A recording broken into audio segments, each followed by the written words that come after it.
Muy bien, continuamos con nuestro curso. Invitamos a nuestra siguiente expositora, la doctora Sandy Raquel del Águila de Paredes, médico internista, Hospital Regional de Loreto, con el tema de anafilaxia.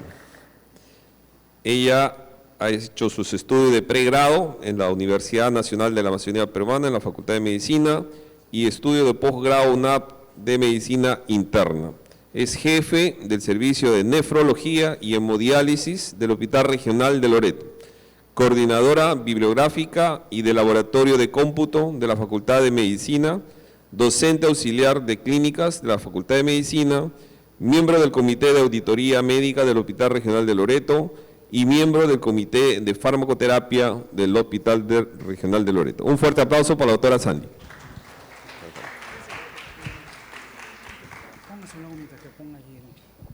Ya. Bueno, espero que respiren hondo. Y vamos a empezar el tema de anafilaxia. Para empezar con el quórum, quería saber qué ideas lo que ustedes tienen, ya sea que, bueno, distintas profesiones, entre estudiantes, médicos, enfermeras, técnicos, de lo que, cuando se habla de la palabra anafilaxia, ¿qué es lo que les viene a la mente? ¿Alguna opinión del público? ¿Algún concepto previo? Los estudiantes, quizás. A ver, la pequeñita que la estoy viendo allá. ¿Sí? ¿Conceptos? Lo que venga la idea, una idea previa. ¿Ninguno? Ya, muy bien. ¿Sí? ¿Podemos empezar? Anafilaxia está en una carpeta. A ver, eso no es. Expo anafilaxia. Voy a copiar. Ya. Ok. Ya esperamos. Yo creí que esto.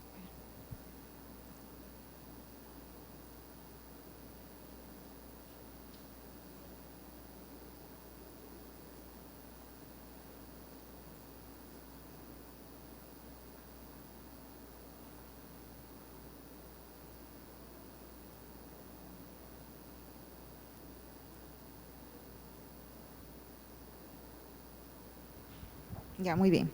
Entonces, para comenzar, la anafilaxia, bueno, ¿cuál es el puntero? Mejor agarro el mío. Vamos a poner las definiciones, ¿sí? Entonces, la anafilaxia es una reacción alérgica. Entonces, cuando hablamos de anafilaxia, estamos hablando de alergia, ¿ya? Pero no es cualquier alergia, es una alergia sistémica generalizada y que potencialmente fatal, puede matar al paciente por un alergeno, comida, fármacos, etc. ¿Y qué va a producir? Puede evolucionar a shock anafiláctico y el paciente puede morir en cuestión de minutos, de horas. ¿Okay? Entonces es una emergencia. La primera vez que fue acuñado el término anafilaxia fue en 1902 por Robert Richard y también por Charles Portier. ¿Qué es lo que sucedió con estos dos científicos? Estudiaban a los perros y repetidas veces les exponían al veneno de las medusas y comenzaban a hacer este tipo de reacciones. Por mucho tiempo no estuvo estandarizado los criterios de cómo diagnosticar o cómo manejar hasta el segundo simposio del 2006, en donde se estableció la única medicina que podía salvar la vida al paciente, porque el paciente se te muere en cuestión de minutos muchas veces. Entonces, algunos datos epidemiológicos. Según estos datos, menciona que entre 50 a 112 episodios, no pacientes, episodios por cada 100.000 personas por año, preferentemente de los países europeos, que tienen N alergias. Y en los niños, la incidencia es entre 1 a 761 por cada 100.000 personas por año. Mortalidad que define la teoría es que es baja, pero acá hay un punto importante que se menciona. subdiagnosticado, sobre todo en niños, donde no se maneja adecuadamente los protocolos o donde no es muy frecuente. Entonces, el subdiagnóstico hace pensar que el paciente ha muerto por otra cosa o no se supo por qué murió. Entonces, en los niños principalmente la comida es el desencadenante y en los adultos pueden ser los insectos o las drogas. ¿Ok? Causas. Las conocidas, los alimentos, principalmente mariscos, huevos, maní, productos lácteos y picadura por los himenópteros, principalmente abejas. ¿Qué más tenemos? Algunos medicamentos que están descritos, como los AINES y otros más, que son los antibióticos, como las penicilinas y las cefalosporinas, ahora que hay tanto uso de la ceftriaxona. Entonces, para entender cómo se desencadena y ver la fisiopatología, es una reacción de hipersensibilidad tipo 1. ¿Qué significa esto? De que hay una reacción alérgica inmediata, que es mediado por la inmunoglobulina E, producida por las células B, y por el alergeno, que es estimulado por los linfocitos T helper de tipo 2, y que tiene que haber una exposición previa donde la célula efectora es el mastocito.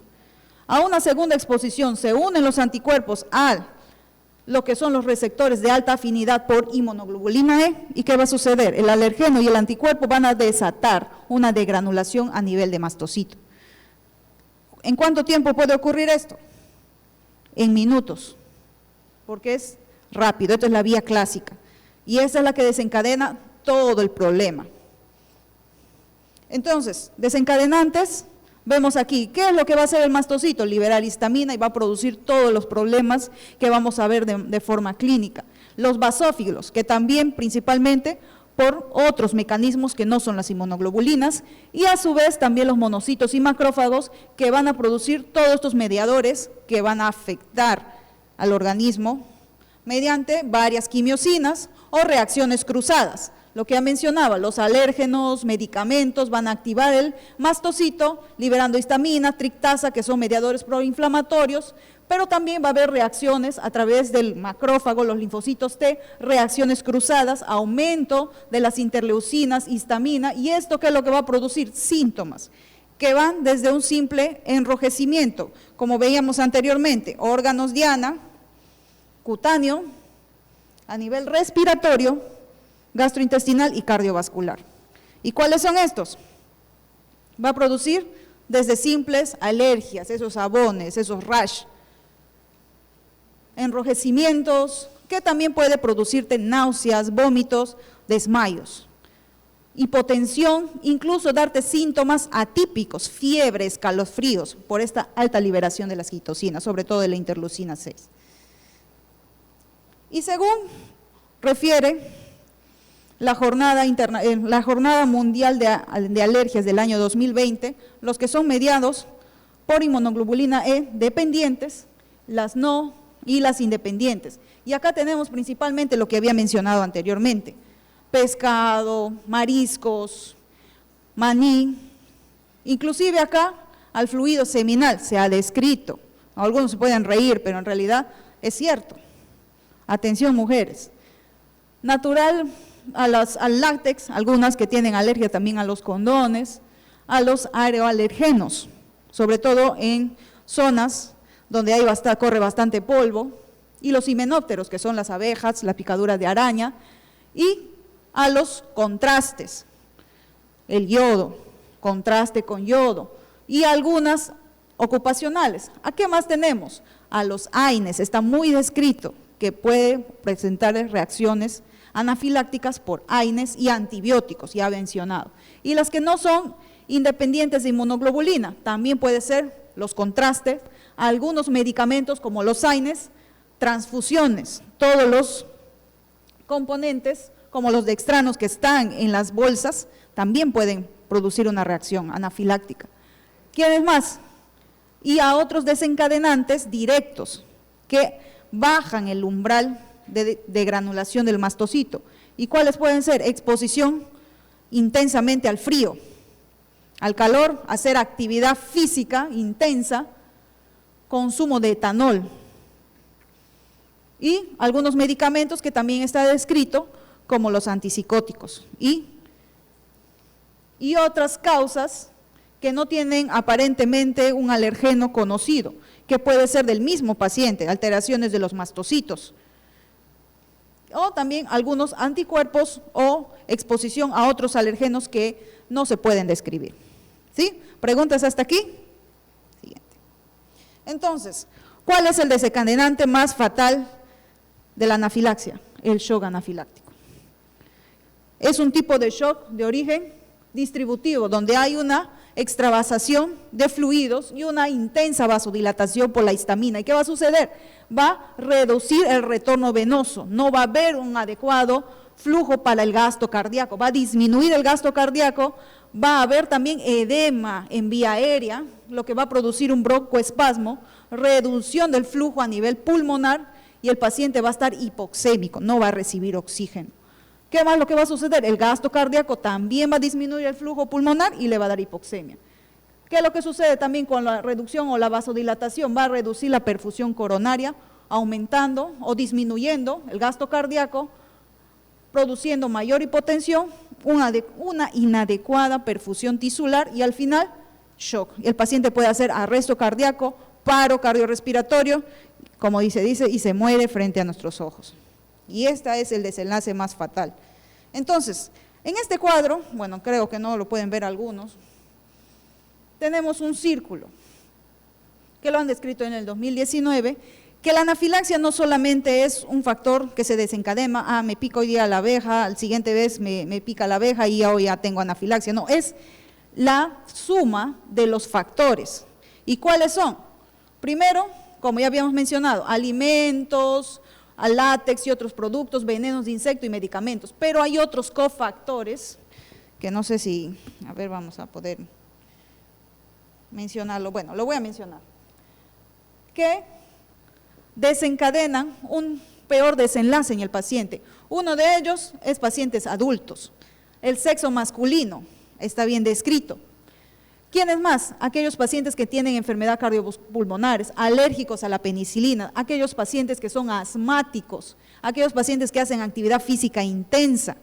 Estos son factores de riesgo que pueden empeorar y que pueden hacer que se desarrolle la anafilaxia. Y hay otros cofactores que no necesariamente desencadenan la anafilaxia, sino que sumado a estos cofactores y a la exposición a estos alergenos, van a desencadenar todo esto. ¿Y cuáles son esos otros cofactores? Uso de drogas, uso de antipsicóticos, la edad entre niños y ancianos, inclusive las mujeres embarazadas y las que están en su periodo, a la mitad del periodo también se ha descrito, y algunas exposiciones a alergias a inmunoglobulina E que se describen.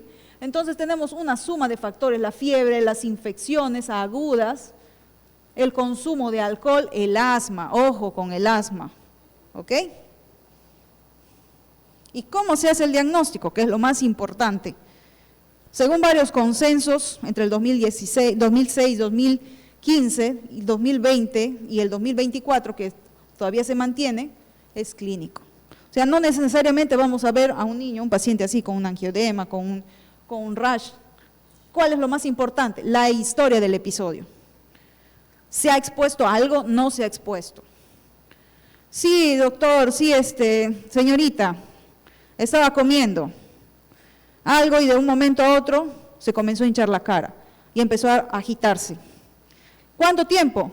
¿Qué tiene que ser? Depende de la historia del episodio, de todas las exposiciones, eventos, en horas o minutos.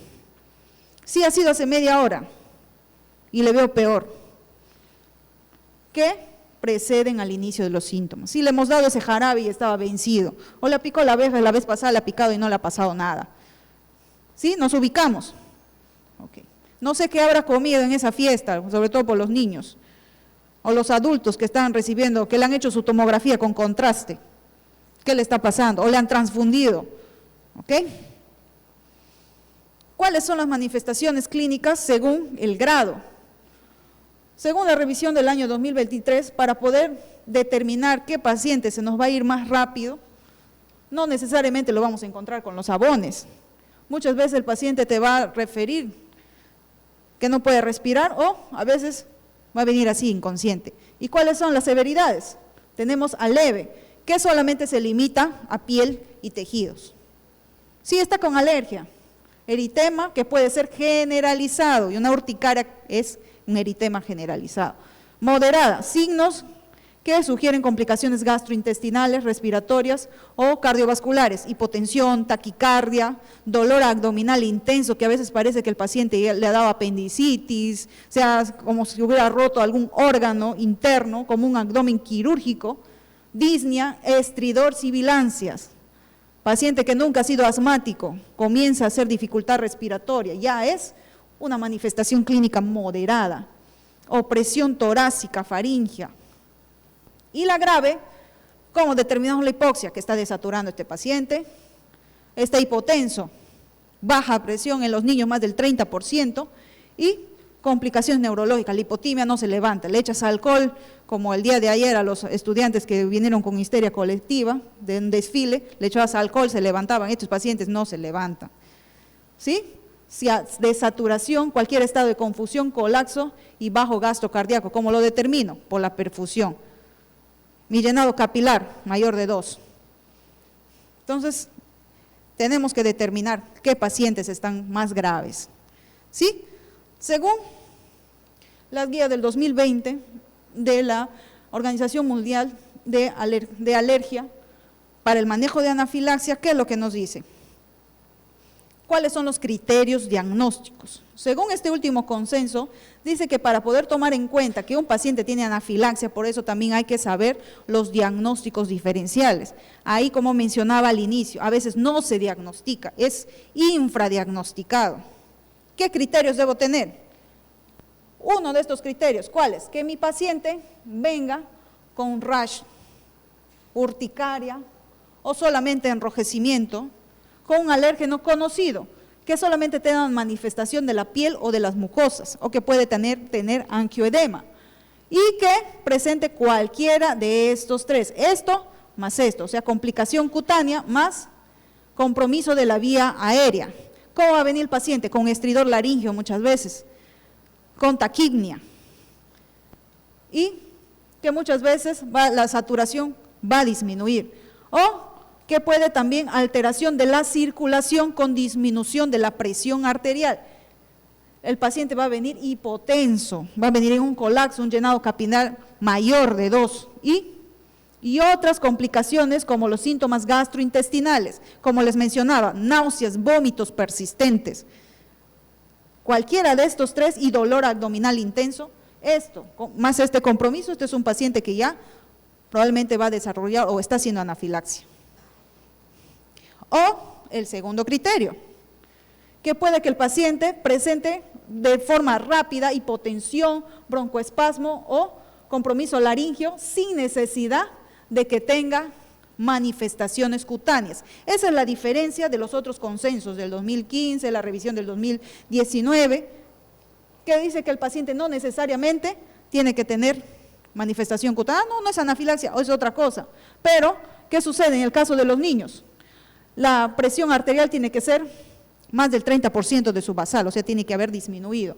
Y en adultos su presión tiene que ser menor de 90, que puede presentarse así, de forma circulatoria, tanto para niños o directamente con broncoespasmo.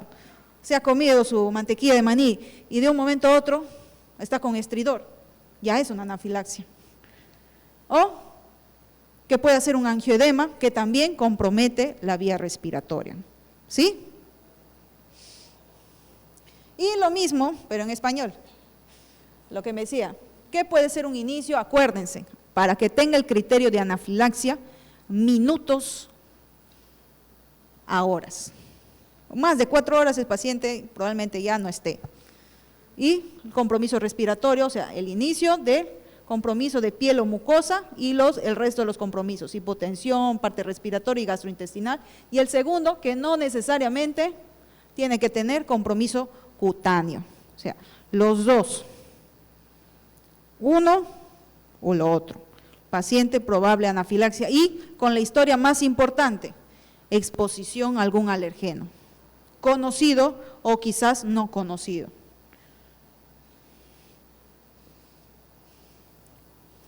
Ahora sí, viene la parte más importante, aparte del tratamiento, que tenemos que aprender a diferenciar cuándo realmente es o no es.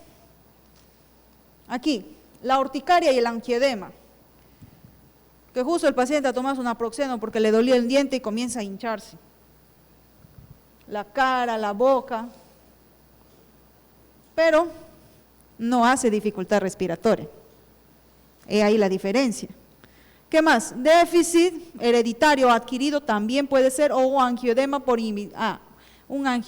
los IECAS, pacientes hipertensos que toman captopril, enalapril, también pueden hacer estos edemas. Y también puede ayudar como un cofactor para desarrollar una anafilaxia, pero por sí no lo es. ¿Qué más? Enfermedades de la vía respiratoria alta, reacciones disfónicas, aquellos que tienen reflujo gastroesofágico. Ha comido mi ají y comenzó a toser y a sentir que me ahogo, pero es porque tiene reflujo. Comió algo que le produjo eso. Y otras causas, sobre todo en shock, séptico, cardiogénico, hemorrágico. Primero hay que determinar cuál es la causa del choque. Y el distrés respiratorio agudo en aquellos que son asmáticos. Ha tenido gripe, le ha dado el aire acondicionado y comenzó con estridor. La embolia pulmonar aguda, hay que determinar en pacientes postrados. Las crisis de pánico, lo mismo, sobre todo las mujeres o los muchachos que vinieron el día de ayer hiperventilando, contusión, desmayados, pero sus funciones vitales estables, saturando 99%, con buena frecuencia cardíaca, no taquicárdicos, pero hiperventilando, crisis de pánico, hay que determinar. No hay compromiso cardiovascular. Bueno, un globo histérico también, laringoespasmo, que puede ser por otra causa, disfunción de las cuerdas vocales y aspiración, sobre todo en niños, se tragan las monedas, se traen en los cuerpos extraños y no es porque está haciendo anafilaxia. ¿Y qué más? Todos que tienen eritema o flushing, los carcinomas, ¿qué más lo que tenemos? Por el alcohol, algunos se hacen rojitos cuando toman demasiado, los carcinomas. ¿Qué más tenemos? El síndrome del hombre rojo, le han colocado vancomicina, no es que está haciendo anafilaxia. Y los misceláneos, las reacciones vasovagales, justo le han puesto la ampolla y como tenía miedo a la aguja, se desmaya. ¿Qué más? Síndrome del restaurante chino, puede ser una intoxicación alimentaria, enfermedad del suero, feocromocitomas y otros tipos genéticos, ¿ok? Entonces hay que determinar cuándo me doy cuenta de la diferencia, cuando hay estos compromisos de los criterios que ya hemos repartido, o sea que ya hemos mencionado. ¿Y cuáles son?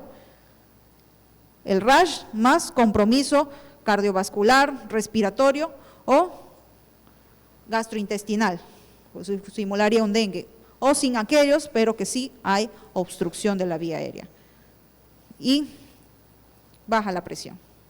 Y según el tratamiento, un consenso de la Royal College of Physicians del año 2022 que te resume de manera sencilla qué es lo que se debe hacer cuando tengo estos casos.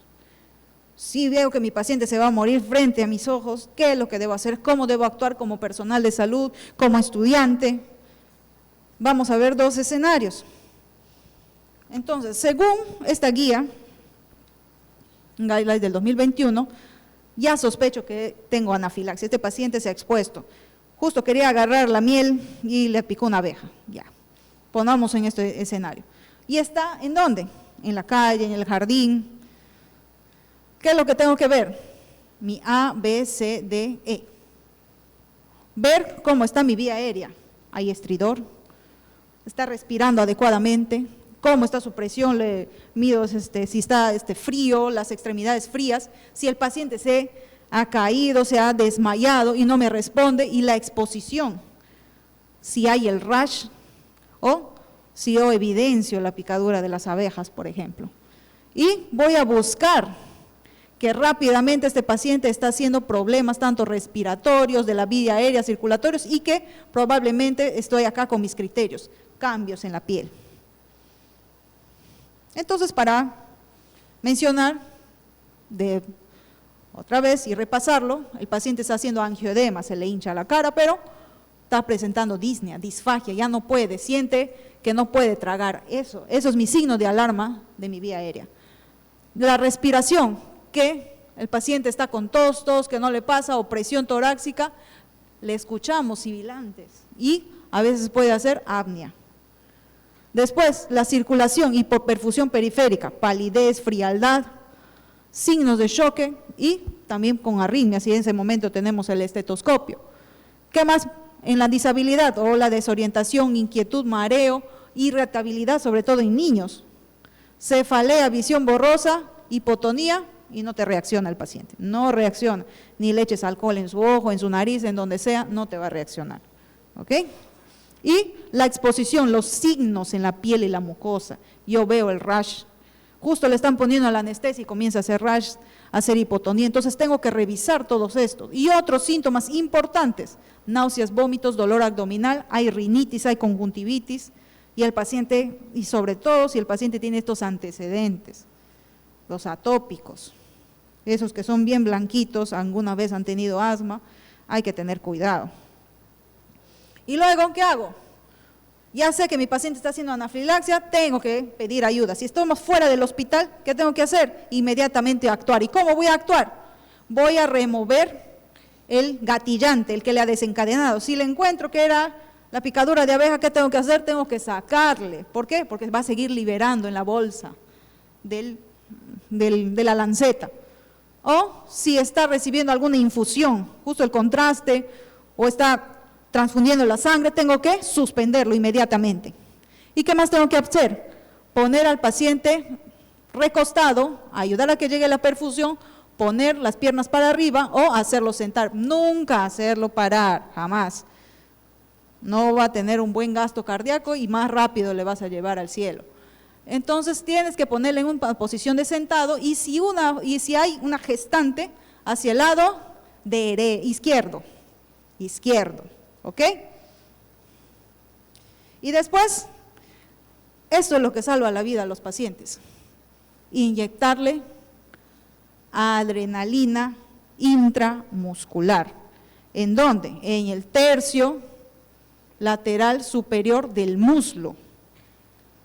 Dale adrenalina intramuscular mientras voy revisando mi vía aérea. Si tengo la capacidad de darle el oxígeno en ese momento, ya me encuentro dentro del hospital, en una área hospitalaria, y tengo que, con mi pulsoxímetro, establecer todo lo que puedo dentro de mi área hospitalaria, o si ya he llamado a los bomberos o todo, utilizar esto. Le doy la adrenalina intramuscular, después de los 5 minutos no responde, tengo que ya empezar a abrir mi vía de fluidos y ser agresivo. Y luego, si después de 2 dosis de adrenalina, que es cada 5 minutos, no responde, ahora sí me voy a una anafilaxia que es refractaria. Entonces tengo que seguir los pasos. Ya viene mi ambulancia, ya viene mi paramédico, ya viene mi bombero, yo tengo que seguir dándole adrenalina. Por eso a los que se van a su serum, a los que están iniciando en las emergencias, tener la adrenalina. ¿Y cuál es la dosis? Idealmente las ampollas de 1 miligramo por mil, dar en adultos con 0.5 mililitros, que son mayores de 12 años, entre 6 a 12 años 0.3 mililitros, y entre 6 meses a 6 años 0.15 y menor de 6 meses entre 100 a 150 microgramos. Y para seguir mejorando mi vía aérea, ver si el paciente sigue haciendo estridor laringio, sigue respirando, saturando adecuadamente, mantener mi saturación arriba, mi circulación si sigue bajando, tengo que utilizar mis cristaloides. En adultos de 50.000 pasarle a chorro y en niños 10 mililitros por kilogramo por lo menos cada 5 minutos. Todos estamos familiarizados con esto, la epinefrina, solución inyectable de 1 miligramo en 1 mililitro, o sea una dilución por 1 entre 1000. Pero ¿cuántos conocemos la epinefrina autoinyectable? Que ya viene dosificado y que es lo que muchas veces los pacientes que han hecho anafilaxia deben manejarlo con algunas recomendaciones. ¿Y qué es lo que tenemos que tener cuidado con la epinefrina? ¿Se puede dar vía intramuscular? Sí. Vía endovenosa, sí, con la subcutánea. Un paciente accidentalmente se pinchó el dedo y le podemos producir una necrosis y pierde los dedos. O si le damos demasiadas dosis, también podemos producirle una necrosis periférica. Y estos son los autoinyectables, que menciona incluso con fichas cuánto se tiene que poner y cuántos segundos. Y acá menciona cómo aplicarle. Si tuviéramos, por ejemplo, el EpiPen, que es uno de ellos, en la cara lateral externa del tercio superior del muslo. Apretar, y si vamos a inyectar a alguien que está, apretar por 10 segundos. Uno mismo puede inyectarse incluso estando con pantalón. Hasta los niños aprenden, bueno, en otros países se inyectan ya, pues conocen, incluso con el pantalón. ¿Ok? Pero en nuestro medio, como decía un maestro, esto es en Gringolandia. Pero ¿cómo hacemos aquí? Ya tenemos nuestra ampollita. ¿Cómo le diluimos? ¿Cómo le cargamos? Con nuestra tuberculina. Y ahí le damos a la dosis que he mencionado anteriormente.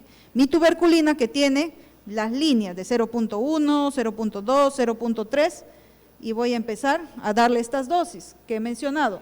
0.5 para los adultos, 0.3 de acuerdo a la edad, y también más adelante voy a mencionar de acuerdo al peso. ¿Sí? Esto puede salvar la vida del paciente. ¿Cuántas veces? Como hemos mencionado anteriormente, hasta 3 veces. Hasta que se vaya viendo la vida aérea, vayamos viendo si el paciente va mejorando la circulación. ¿Por qué? En la primera dosis el paciente ya tiene que estar bien. En la segunda dosis, si no te responde, mucho mejor. En la tercera, si ya no te responde, ese paciente va a ir mal. Pero nunca demorar en darle esto. No esperar, no, le voy a dar primero hidrocortisona. La hidrocortisona no está recomendado. Es de tercera, cuarta hasta quinta línea, solo para los pacientes asmáticos. En el caso que mi paciente esté intubado y sea menos de 1 kilo o 2 kilos, en el caso de los pediátricos, también se le puede dar vía intratraqueal o nebulizarle. ¿Sí? Bueno, creo que ya, aquí está. Igual, las dosis en miligramos y cómo le vamos a dar en mililitros. Toda la dilución tiene que ser 1/1000 para las intramusculares. Entonces, ya mi paciente con 3 dosis no ha mejorado, ¿qué es lo que tengo que hacer? Ya no ha mejorado con esas 2 dosis o 3, tengo que establecer mi vía aérea o intraarticular, como menciona aquí, y tengo que darle rápidamente mis fluidos, como había mencionado anteriormente, y seguir dándole más adrenalina intramuscular hasta que pueda abrir mi vía periférica. Y tengo que mantener mi oxígeno entre 94 y 98 y monitorizarlo, presión, frecuencia cardíaca, oximetría, hacerle un EKG porque el paciente puede hacer una arritmia. Y si ya voy a iniciar la adrenalina, tengo que iniciarle en suero fisiológico a 100 mililitros y empezar a darle a una dosis de entre 0.5 a 1 mililitro por kilo por hora. Ya lo voy a mencionar posteriormente. Y en el caso de los cuidados, que esa debe ser una línea virgen, que no debe haberse utilizado con otra medicina y que no debe estar junto con el tensiómetro y donde vas a monitorizar a tu paciente o le vas a sacar su AGA, y que tienes que mantenerlo a esta dosis titulable. Y cuando yo me voy a dar cuenta que estoy dando una sobredosis, cuando el paciente comienza a hacer presiones elevadas. Después tengo que continuar la infusión de adrenalina y continuar viendo mi ABC. Y aquí voy para evaluar si mi paciente va a responder o no va a responder. En la vía aérea voy a aperturar, como ya les mencionaba, si sigue la obstrucción y el estridor a pesar de mi infusión de adrenalina, ¿qué tengo que dar? Nebulizarle con adrenalina entre 5 mililitros o una ampolla entera, hasta como había mencionado en infantes. Y si hay mayor obstrucción, vamos a tener que utilizar el algoritmo de la vía aérea difícil, o sea, probablemente vamos a tener que intubar al paciente, como menciona aquí, o se le puede hacer una cricotomía cuando ya no se puede. Después de la circulación, seguir hidratando, inclusive en los adultos se puede dar de 3 hasta 5 litros. En niñitos, ¿cómo podemos dar? De 10 mililitros kilo, cada bolo se le puede dar. Y en el caso de que el paciente ya no mejore la presión, hay que también hacerle un catéter venoso central y esto ya se le tiene que hacer en shock trauma. Estamos en shock trauma. Y si no responde a la adrenalina, ya es refractario, tengo que ver mi soporte extracorpóreo, que eso se tiene que manejar en UCI o shock trauma. Y si hace arresto cardíaco, o sea, el paciente hace paro cardiorrespiratorio, manejar mi RCP avanzado. Y aquí están las dosis que mencionaba, creo que les van a pasar las clases, de todos los medicamentos que se utilizan. A ver, vamos a aumentar un poquito. A ver cómo se aumenta esto. Mira la diapositiva última. Creo que se le pone un...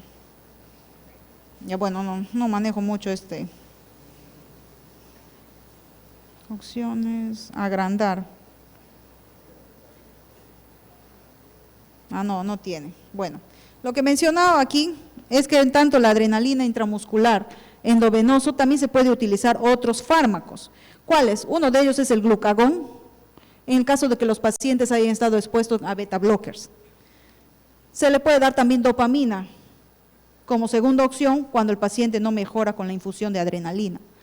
O también abrir una vía y ponerle noradrenalina, y eso sí es con suero glucosado. ¿Sí? Y aquí están las dosis que se requieren y que generalmente se van a manejar dentro de una unidad de cuidados críticos. Y según algunos parámetros del up-to-date de anafilaxia que tenemos, ¿qué es lo que se menciona como puntos a tener en cuenta? Porque recomiendan varias cosas. Uno de ellos es los criterios clínicos tanto para una anafilaxia persistente, refractaria y bifásica. En estos tres menciona los criterios de que una anafilaxia ya es altamente con criterios persistentes cuando ya pasa de 4 horas. Este paciente ya no te va a responder. Y también tiene que cumplir los otros criterios cuando no te responde a la infusión de noradrenalina o adrenalina e intramuscular. Y el bifásico, ¿qué es lo que significa la anafilaxia bifásica? Que el paciente ya lo estabilizaste, ya le salvaste la vida, pero dentro de un día y 48 horas, el paciente vuelve a recaer. ¿Y qué va a pasar con este paciente? Ya no tiene el alergeno, ya le ha sacado el contraste o lo que sea que le haya desencadenado, pero el paciente vuelve a hacer el problema de anafilaxia como un punto de caída. El paciente recupera, vuelve a recaer a las 48 horas y eso también puede ser un desenlace fatal, entre 1 a 48 horas de resolución. O sea, por eso se recomienda también que los pacientes que han salido de anafilaxia, observarlos, hospitalizarlos 2, 3 días y siempre determinando cuál es la causa. En el caso de que no encontremos causa, podemos estudiar problemas de la sangre, de alergias y sobre todo principalmente ver A, B, C, D. ¿Cuál es? La vía aérea, presión, la circulación, la parte de la respiración y si el paciente te hace la hipotimia. Si no hay compromiso cardiovascular, si no hay otro compromiso de desaturación, este paciente está haciendo otra cosa que no es anafilaxia. O si solamente hace rash y no hay otro proceso, entonces el paciente no es anafilaxia. Entonces hay que saber diagnosticarlo. ¿Ok? ¿Preguntas hasta aquí? Estamos todos claros, ya sabemos cómo utilizar la adrenalina, ¿verdad? Tengan siempre su adrenalina a la mano. Gracias. Muchas gracias, doctora Sandy. Permítame, doctora Sandy, en nombre de los organizadores, dar el certificado respectivo de su participación a nombre del Colegio Médico del Perú, Consejo Regional 2 de Loreto. Una fotito.